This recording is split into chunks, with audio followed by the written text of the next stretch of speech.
अस्सलाम वालेकुम, मैं हूं मोहम्मद अकबर बाजवा। हुकूमत, बड़े बड़े वजीर, आजकल ये ऑफर्स आपने देखी होंगी टीवी पे कि पीटीआई अदालत जाए, वहां पे जाके ये दरख्वास्त दे कि इमरान खान साहब को जेल से बनी गला शिफ्ट कर दिया जाए, तो हम उसमें किसी किस्म की रखना अंदाजी नहीं करेंगे। अच्छा, ये बात हुकूमत जो कर रही है, एक इसमें वो कितनी संजीदा है, दूसरा उसके पास इसमें इख्तियार कितना है, जो असल इख्तियार वाले हैं हुकूमत ये बात कर रही है या पीछे से इख्तियार वालों की तरफ से कहा गया है।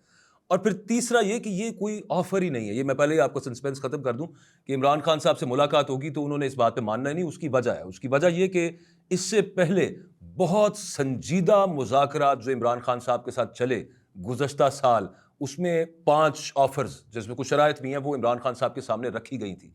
वो तमाम कहानी क्या है, वो ऑफर्स क्या थी, उनका आगे बना क्या, क्यों ठुकराई गई, क्या ड्रॉप आउट हुआ उस सब मामले का, कुछ उस पर बात होगी। और इसके अलावा पंजाब में एक बड़े बुजुर्ग सीनियर वजीर हैं, उन्होंने बुलेट प्रूफ गाड़ी मांग ली है। ये क्या मामला है, उस पर कुछ बात करेंगे। So starting from Imran Khan को जेल से मुंतकिल किया जाए, ये सिर्फ इस बैकड्रॉप के अंदर वज़रा बातें कर रहे हैं कि चूंकि अदालत से रुजू किया सुहेल आफरीदी ने और वहां से कहा भी गया, उसके बावजूद मुलाकात नहीं हुई, तो फिर चूंकि मुंह दिखाने को नहीं रहता कुछ, तो कभी कहते हैं कि अदालत में जाके ये बात आप सामने रखें, आप दरख्वास्त करें, हम कहेंगे कि हाँ जी बिल्कुल ठीक है, उन्हें शिफ्ट कर दिया जाए जेल से। कभी कहते हैं कि जनाब सुहेल आफरीदी का तो इख्तियार ही नहीं है, वो किस इख्तियार से मिल सकते हैं, ये तो रूल्स के मुताबिक नहीं है। ये सारी बातें, और ये होना, जब भी मुलाकात होगी और इमरान खान के साथ उनके सामने अगर ये बात रखी भी जाए कि हुकूमत ये कह रही है, तो वो नहीं मानेंगे, क्योंकि इससे बहुत ज़्यादा बहुत पहले हो चुका है। वो मैं आपको कहानी बता देता हूँ। वो 5 चीज़ें क्या है। जो सबसे पहली चीज़, अच्छा ये मैं बात कर रहा हूँ पिछले साल सितंबर से नवंबर के दरमियान की, जो इमरान खान साहब के सामने पहली चीज़ रखी गई थी वो ये थी कि आपको जेल से शिफ्ट कर देते हैं। वो बनी गाला, सिर्फ बनी गाला नहीं था। आप बताइए कहाँ पे शिफ्ट करें। आपको याद होगा कि उस वक्त एक वो संजानी में जलसा हुआ था, सितंबर के अराउंड, अगस्त के अराउंड की बात है। और फिर उसके बाद 26 नवंबर तो किसी को भूला नहीं अभी तक, भूलेगा भी कैसे जो वाक़या था। लेकिन उस दौरान में ये जो ऑफ़र की गई, और अपनी तरफ से बड़ी संजीदगी से ऑफ़र की गई कि आप बताएं, आपने बनी गाला शिफ्ट होना है, आपने नथिया गली शिफ्ट होना है, आपने पेशावर शिफ्ट होना है, आप कहाँ पे शिफ्ट होना चाहते हैं, वहाँ पे आपको शिफ्ट कर देते हैं, नंबर 1। अब फिर दूसरा ये कहा गया कि वहाँ पे आप, ये शर्त रखी गई साथ, एक ऑफ़र आई और फिर साथ शर्त रखी गई कि 5-6 महीने आप सुकून करें, आराम से वहाँ पे बैठें, आपकी फैमिली आपको मिलने आएगी, पार्टी वाले आपको मिल रहे हैं, स्टेटमेंट्स वगैरह ना दें। In other words, Nawaz Sharif बन जाएं, मरियम नवाज साहिबा बन जाएं, जैसे वो 6-6 महीने उनका ट्विटर खामोश रहता था, पीछे बातें चल रही होती थी। वो अब जब हम सोचते हैं तो वो कनेक्ट होता है कि अच्छा ये ऑफर यहाँ पे आ गई, तो वहाँ भी उस वक्त यही चल रहा होगा। एनीवेज, पहले मैं आपको बता दूं कि वो शराइत और ऑफर्स क्या हैं, उसके बाद रिस्पॉन्स क्या था खान साहब का, उस पर बाद में आते हैं। लेकिन ये कि 5-6 महीने आप सुकून करें और आराम से बस मामला चलने दें, सियासत अभी ना करें, आप बाद में आप कर लीजिएगा, मैं बताता हूं कैसे। तीसरा पॉइंट उसके अंदर ये रखा गया कि मैंडेट आपको वापस नहीं मिलेगा। 2024 के इलेक्शंस का मैंडेट आपको वापस नहीं मिलेगा, क्योंकि ये कहा गया उनको, क्योंकि जी 2018 का मैंडेट भी आपका नहीं था। अभी इस पे नहीं जाते कि उसूली एतबार से बात कितनी दुरुस्त गलत है, मैं बस ज़ाती तौर पर समझता हूँ ये बात बिल्कुल गलत है। 2018 का मैंडेट, चूंकि जब हम इलेक्शन का सर्वेज देखते हैं और इलेक्शन नाइट के रिजल्ट्स देखते हैं जिस तरह से वो आए थे, सो वी नो कि वो था सब कुछ। लेकिन चूंकि एक नहीं देना तो नहीं देना, वो एक मामला सामने आया, तो खान साहब के सामने ये बात रखी गई कि आप मैंडेट वापस नहीं मांगेंगे। ये एक शर्त है कि आप बाहर आ भी जाएं, आप सुकून से चुप करके बैठ जाएं 5-6 महीने, मैंडेट आप वापस नहीं मांगेंगे। और फिर चौथी शर्त ये रखी गई कि चौथी ऑफर साथ उसको उनको ये की गई कि उसके बाद आप 5-6 महीने के बाद रूटीन की सियासत करें। बस सियासत करें, सियासी बयान के जनाब हुकूमत ये काम ठीक नहीं कर रही, फलाना स्कैंडल आ गया है, ये करना चाहिए, वो करना चाहिए। मैंडेट की वापसी का तकाजा आपने नहीं करना। एक शर्त और रखी गई साथ, वो शर्त ये थी कि 9 मई पर आप एक अपॉलॉजी दें और आप एक स्टेटमेंट दें 9 मई पर, रिग्रेट के हवाले से। अपॉलॉजी नहीं था वर्ड, रिग्रेट के हवाले से आप एक स्टेटमेंट दें। अच्छा, इस पे बताने वालों ने बताया कि इस पर बड़ा गौर हुआ और इमरान खान साहब का एक बड़ा मुतय्यन मौक़िफ़ है 9 मई के हवाले से, और वो ये है कि इसकी इंडिपेंडेंट गैर जानिबदाराना इंक्वायरी करवाई जाए। अलबत्ता उस पर बाद में आते हैं। अलबत्ता यहाँ पे एक सेंटेंस क्राफ्ट करके रखा गया, वो सेंटेंस मैं झूठ कहूँगा, मुझे पता है, मुझे नहीं पता, लेकिन ये कहा गया कि एक सेंटेंस क्राफ्ट किया हुआ था जो रखा कि ये एक सेंटेंस आपकी ज़ुबान से सिर्फ चाहते हैं कि ये सेंटेंस आ जाए। अब आप इसके साथ ज़रा कनेक्ट करें, आपने प्रेस कॉन्फ्रेंस सुनी होंगी बहुत सारे ताकतवरों की भी, और फिर उनसे कम ताकतवरों की भी, और फिर कम तरीन ताकतवरों की भी।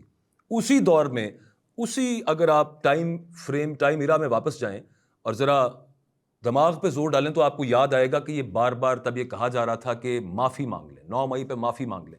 ये अल्फाज सख्त है, माफ़ी मांग लें, और उसके बगैर तो हम बिल्कुल नहीं सोचेंगे। टीवी प्रोग्राम्स में भी वो जो डाकिए बैठे होते हैं अक्सर, नायब कासिद, बल्कि कासिद भी नहीं, नायब कासिद। एक कासिद होता है डायरेक्ट पैगाम लाने वाला, ये ताकतवर का पैगाम कासिद लाता है, ये कासिद से आगे सुनते हैं नायब कासिद। तो वो भी टीवियों के ऊपर बैठ के, जी वहां पे तो ये तय हो गया, माफ़ी के बगैर आगे मामला ही नहीं बनना, ऊपर से लेके नीचे तक ये मामला स्टार्ट हो गया। खैर, उसमें रिग्रेट और एक सेंटेंस जो इमरान खान साहब के सामने रखा गया, वो क्राफ्ट करके, ड्राफ्ट करके वो रख दिया गया। पांचवी चीज ये थी कि केसेस आपके खत्म हो जाएंगे, हम अपनी मर्जी से खत्म करेंगे, प्रेशराइज नहीं आपने करना, और वो हो जाएंगे खत्म, हम सब कर देंगे। अब आ जाते हैं थोड़ा सा इसके पोस्टमार्टम की तरफ। इमरान खान साहब का रिस्पॉन्स क्या था उस पर मैं थोड़ी देर बाद में आ जाता हूं। सबसे पहले, इमरान खान साहब did not want to get shifted from jail. उनका सबसे पहला मुतालबा ये था कि अदालतें आज़ाद करें, मुझे ये फेवर्स देने की ज़रूरत नहीं है, केसेस इंडिपेंडेंट जजेस के सामने लगाएं, उनका नथारा, दूध का दूध पानी का पानी, वो सब मामला वहीं पे हो जाएगा। तो मैंडेट वाले मामले के ऊपर भी खान साहब को तो ये बात बिल्कुल कबूल नहीं थी कि मेरा मैंडेट नहीं था, और इंडिपेंडेंटली ऑब्जेक्टिवली देखा जाए तो उन्हीं का मैंडेट था। जो ये कहा जाए कि हमने दिया था या उसने दिया था या मैंने दिया था मैंडेट, ऐसा कुछ नहीं था। सो यहाँ पे भी एक डेडलॉक था। और फिर आगे हम आ जाते हैं 6 माह सुकून। तो फिर वहीं पे बात आ जाती थी कि ये तो नवाज शरीफ बन गए ना आप, तो फिर मामला क्या रहा जेल में रहने का, इतना सऊबतें बर्दाश्त करने का। अच्छा, उसमें फिर ये ख़त्म कैसे हुआ मामला? ख़त्म ऐसे हुआ कि एक ट्रस्ट डेफिसिट जो अभी भी है, जो उस वक्त भी एग्जिस्ट करता था, क्योंकि आपको याद होगा एक दफ़ा एक गैर मुल्की दौरा था, उसके लिए सुबह सुबह जेल खुलवाई गई थी। अली मीन गंडापुर साहब वहाँ पे गए थे और जाकर रिक्वेस्ट की थी, या बैरिस्टर गौर गए थे, उन्होंने जाकर रिक्वेस्ट की थी, और फिर उसके बाद रात गई बात गई वाला मामला ही खत्म हो गया। जो गुडविल था, उस जेस्चर था गुडविल का, उसका कोई खातिर खा जवाब नहीं था आगे से। सो यहाँ पे भी खान साहब ने आगे से फिर एक दो शर्तें रखी कि मुझे आपकी सिंसेरिटी का पता चले। ये बाकी बातें मैं इस चीज़ पे मैं तो नहीं मानता, लेकिन अगर आप ये है तो सिंसेरिटी का आपकी पता चलता है। उसमें खान साहब ने एक रखा था कि बुशरा बीबी के खिलाफ जो केसेस में सज़ा हो चुकी थी उस वक्त एक में, तो उसकी अपील तो लगाए ना, सज़ा मौतली की, और वो ओपन कोर्ट के अंदर ज़रा वो सब मामला चले इंडिपेंडेंट जजेस के सामने, तो फिर वहाँ से वो पता चल जाएगा कि क्या सूरत हाल बनी थी। और फिर ये होते होते, ये सब बिल्डअप के दौरान होते होते 26 नवंबर हो गया, जिसमें दरमियान में बहुत सी कहानी है कि संगजानी रुकना था, डी चौक नहीं जाना था, कौन लेके गया, बुशरा बीबी को रोकने की कोशिश की, लेकिन अली अमीन गंडापुर को साथ जाना पड़ा, वहाँ पे एक सब मामला हुआ, और उसके बाद अल्टीमेटली गोली चल गई। बैरिस्टर गौहर को इमरान खान साहब ने बुला के कहा कि आप आइए, और मतलब एक बयान देना था कि ये ना करें एहतजाज, तो उन्होंने कहा कि आप मोबाइल पर रिकॉर्ड करवा के दे दें। बैरिस्टर गौहर को पहले वहाँ पे ले जाया गया, मोबाइल उनके पास अपना नहीं था, फिर बैरिस्टर गौहर का मोबाइल, मतलब बैरिस्टर गौहर अंदर ये जा रहे हैं बताने के लिए कि खान साहब एक बयान दे देंगे, और उसके बावजूद मोबाइल उनके पास नहीं है।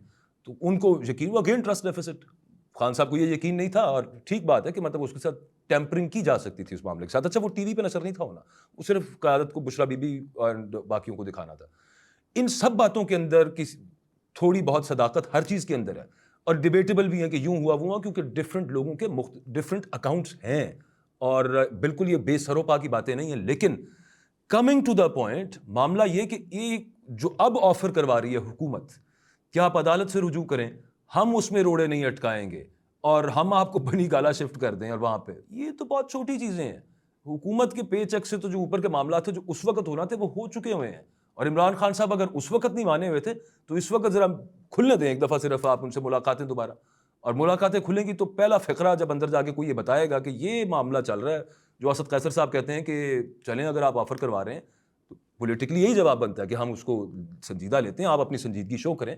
और फिर खान साहब उस पर क्या मौकफ रखते हैं। इमरान खान साहब का जो इस हवाले से जवाब जेल से मुतवक्के, बल्कि ऐन मुतवक्के है जो आएगा, कि वो इस तरह की कोई फेवर अदालत से नहीं लेना चाहेंगे कि आप, और जिसमें मरहून मिन्नत उन्हें होना पड़े हुकूमत का। ये हो गई बात अपनी जगह पे। जो मुलाकातें नहीं हो रही उस पर बुनियादी बात यह है कि वज़ीर आज़म से सुहेल आफरीदी ने जब ये कहा कि मुलाकात करवा दीजिए, वो कह रहे हैं पूछ के बताता हूँ मैं। उसके अलावा अदालत का हुक्म आ गया, उससे पीछे रह क्या जाता है। राना सनाउल्लाह साहब अब ये कह रहे हैं कि पीर के रोज मुलाकात हो जाएगी सुहेल आफरीदी की, बहुत हवाओं में उड़ रहे थे, उनको जमीन पर लाना था। सादा सी बात है, मेरी अभी तक की इंफॉर्मेशन के मुताबिक ये मुलाकात नहीं होगी, लेकिन अगर हो जाती है तो उसकी रीज़न सिर्फ एक ही समझ आती है, और वो ये आती है कि इत्तमाम हुज्जत जो कर दिया सुहेल आफरीदी ने, कि कोर्ट का दरवाज़ा भी खटका लिया, वज़ीर आज़म से भी रिक्वेस्ट कर ली, इंटीरियर मिनिस्ट्री को भी लिख दिया और जेल खानाजात को भी लिख दिया, जब वहाँ से सब कुछ नहीं बना और उसके बाद आज चारसदा में उन्होंने जो तकरीर की है और उसका जो लबो लहजा बता रहा है कि वो आगे क्या इरादे रखते हैं, अगर मुलाकात हुई तो इसी वजह से होगी कि आगे मजीद मामला तनाव की तरफ ना जाए, जिसमें ऐसा नहीं है कि तनाव की तरफ जाने से कोई हुकूमत डरती है।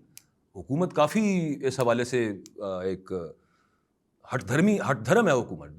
डरना तो एक डरना इस चीज़ से चाहिए कि किसी के फंडामेंटल राइट्स यहाँ पे ट्रैम्पल अपॉन ना हो, लेकिन खैर वो मामला ये कि वहाँ पे जो सूरत हाल ख़राब होनी जिसकी वजह से हुकूमत का अपना मामलात ख़राब हो सकते हैं और फिर बातचीत की गुंजाइश निकल सकती है, इस वजह से अगर ये इजाज़त दी गई तो दी जाएगी। आगे बढ़ते हैं। एक आज की तो खबर ये भी सामने आई कि TLP पर जो पाबंदी कल लगाई वफाकी काबीना ने, वो आर्टिकल 17 के तहत नहीं लगाई, जिसका रेफरेंस सुप्रीम कोर्ट में जाना ज़रूरी होता है। वहाँ से रेटिफाई होती है तो पाबंदी लगती है। ये भी तारीख में पहली दफ़ा हुआ कि पाबंदी लगा दी है एंटी टेररिज्म एक्ट के तहत, उनको दहशतगर्द करार दे के और एक प्रोस्क्राइब्ड ऑर्गेनाइजेशन बना दिया।